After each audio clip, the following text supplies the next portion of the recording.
Good morning.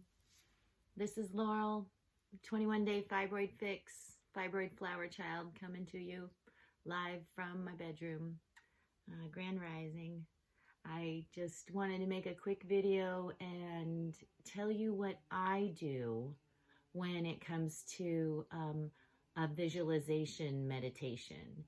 I am one of those people that's very energetic, somewhat high-strung, can't seem to sit still very easily, and so learning to sit still and learning how to get quiet in my mind, just sort of calm down, was really difficult for me. That's just not something that I'm good at. I'm sure I was better at it when I was a child, but after years of being a single parent, years of being on welfare, then getting myself off of welfare and getting into college, going to school, rushing, working 3 part-time jobs while I was in school, rushing to get out of school so that I could then go on and get my career and be a teacher and finally do something and prove myself. Like, so much rushing in my life, so much inability to calm down. It's still something that I'm working on. And so meditation was just almost out of reach for me. And Cindy kept telling me, you know, you've got to get to the meditation. You've got to get to the real inner work. And I struggled with that. I would sit in front of my fireplace for hours on end, even into the afternoon, morning till night practically. And I just couldn't do it. I would be like, oh, I need to fold the laundry. Oh, time to make some lunch. Or, oh, I deserve a break. I should try watching some TV for now and I'll do it after that. Like, whatever excuses I came up with, I still come up with them. I still have to make myself do the meditation and do the work of quieting and getting to hear my inner being. But I think I've mentioned to you the movie Heal, which was really instrumental for me and my healing journey, because there's a doctor in the movie, Dr. Joe Dispenza, and he really studies the mind-body connection ever since he broke his back in, I think he was in a triathlon. He was on the bicycle part of the race, and he was in Palm Springs on a main street, and I guess, you know, somehow part of the street had been cordoned off for the race, but part of it still had people driving, and he got hit by an SUV. He got thrown from his bike and he broke his back, and he was a chiropractor, and so he knew a bit about his back, and he knew that he needed to have the recommended surgery, but he opted instead to forego it and to try his hand at healing naturally. And he promised himself, if he ever was able to heal naturally, that he would focus on helping others with the mind-body connection for the rest of his life. And that is what Dr. Dispenza still does to this day. He's phenomenal. He's amazing. And so I just want to tell you that I recommend the movie Heal. I watched it, gosh, more than 10 times, probably more than 20 times. I could probably recite the movie to you. I am in love with the movie Heal. In fact, part of my healing journey included Cindy G teaching me to turn the television off and to only watch uplifting things or you know, positive things. I ended up watching a lot of Chef's Table and cooking documentaries because they make me feel good and they give me comfort. And then the movie Heal and healing documentaries is what I then focused on as well. And Heal is a movie made by Kelly Noonan Gores, I think is her name. She's gorgeous. She's amazing. It's incredible to me that she made a movie about healing, and she never once talked about her own healing journey, but I'm sure it's there. I'm sure she has her stories.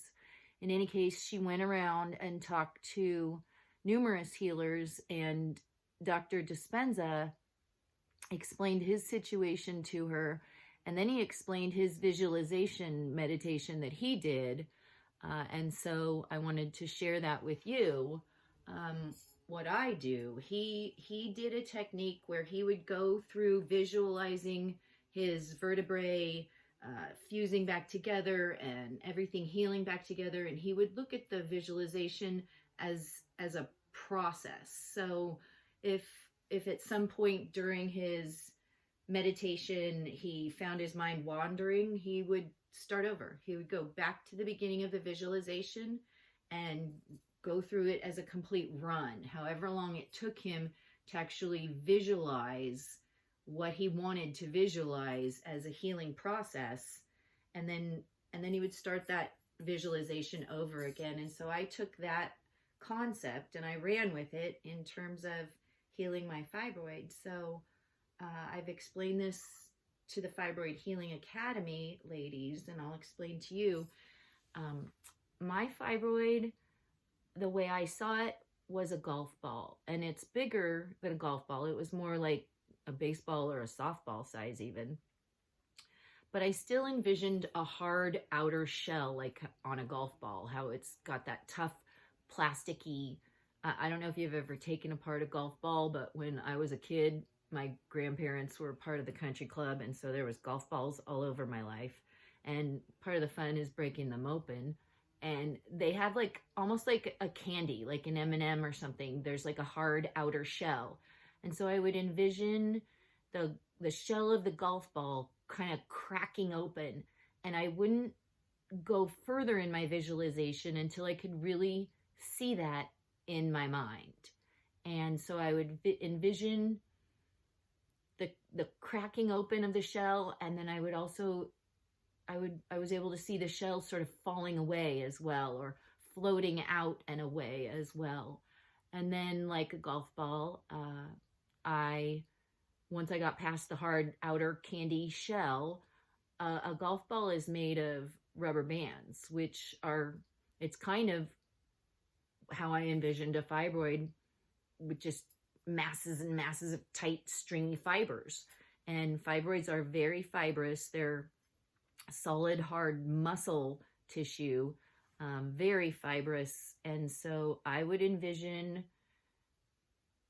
I should back up. Before I even got to visualizing the hard outer shell and then the rubber bands on the inside and how those broke apart, I would have to visualize my womb, and I would have to sort of sit there. I do still sit there, and I get to a point where I can feel my womb, actually feel that part of my body, which is kind of hard for me to do. I tend to ignore my torso. I tend to think of myself as all arms and legs and head, and I don't really pay attention.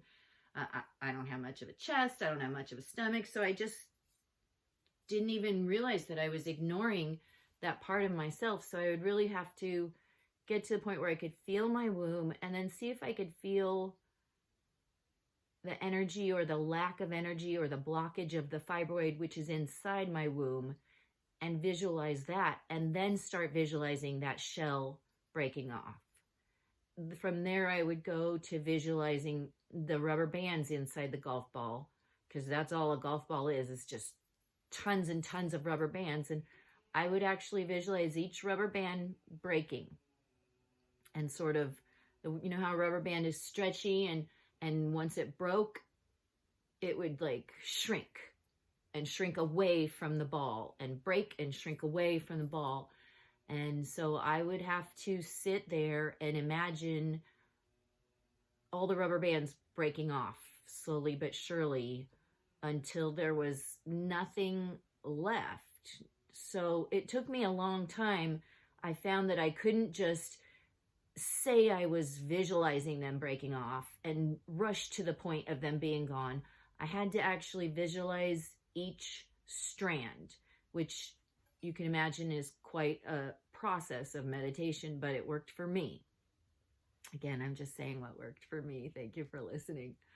And so I would sit there for hours at times, probably not even knowing how much time was passing, just not watching the clock, just going through the visualization. The shell breaks off, then the rubber bands crumble away, break away, kind of snap away. And eventually the ball would start to get smaller, not crumbling so much as snapping apart. And once I got down really far through the visualization, keep on going however long it would take me, because if I have a ball in my mind, then I'm not through the visualization, I'm still in the middle of it.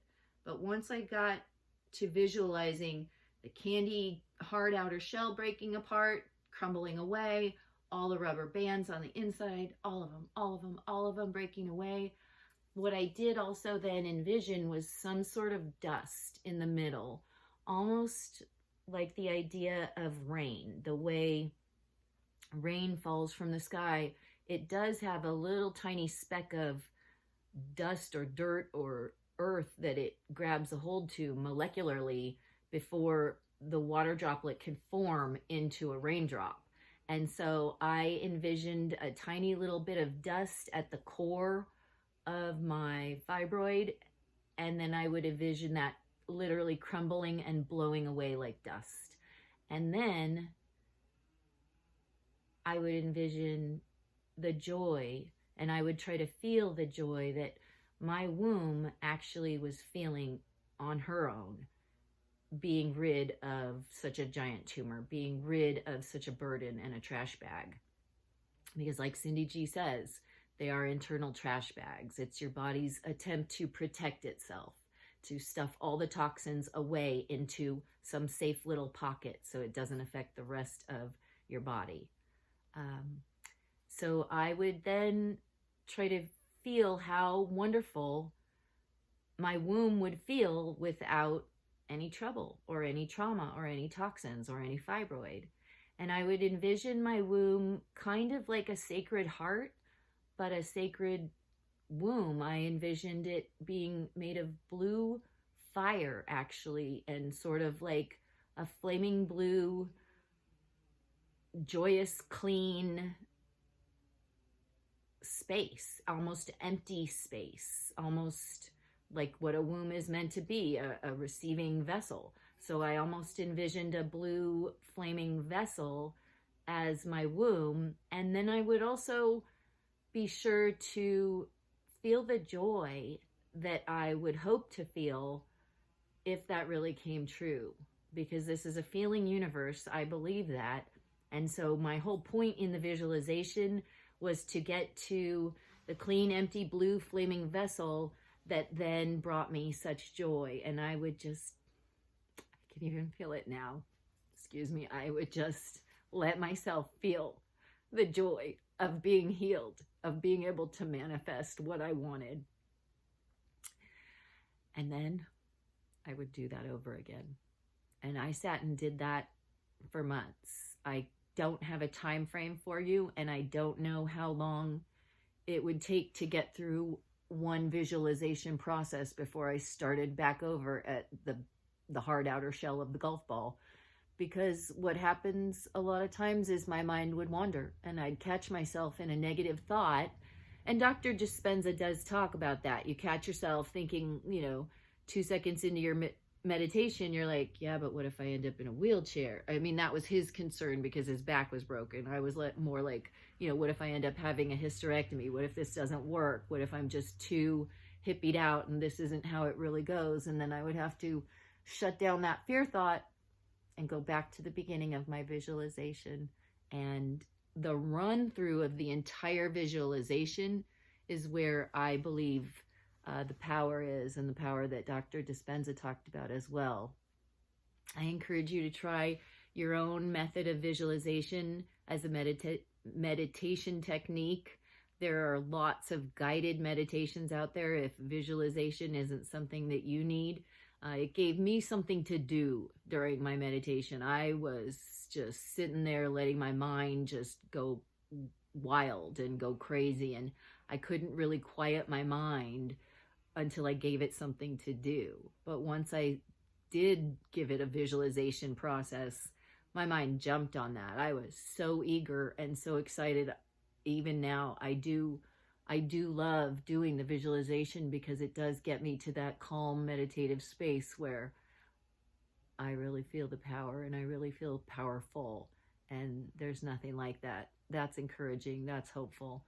That's, in my mind, that's that's the faith that I was looking for. I was looking for something I could believe. And what I found is, if I really do, how do I say this? If I really do believe that Dr. Dispenza healed himself, or that radical remissions are possible, or spontaneous healings are possible, if I really do believe it, then I could go ahead and be thankful already. And that thankfulness, they tend to call that believing is seeing. And that is what works for me. That brought me to a space of being thankful, because if I believe it, then I can go ahead and already be thankful. I can already let myself feel the feeling of thankfulness. And I encourage you to try that as well. It's a feeling universe. We are goddesses who have repressed our feelings for long enough, and I am here to shout at the world, to let everybody know it's okay to have feelings. It's intelligent to have feelings. I'm not saying being overrun with negativity is okay, but I think being overrun with positivity is where it's at. I think that's the light of the world that we as goddesses get to bring. I encourage you. I believe in you. Thanks for listening. I'll talk to you later. Fibroid Flower Child.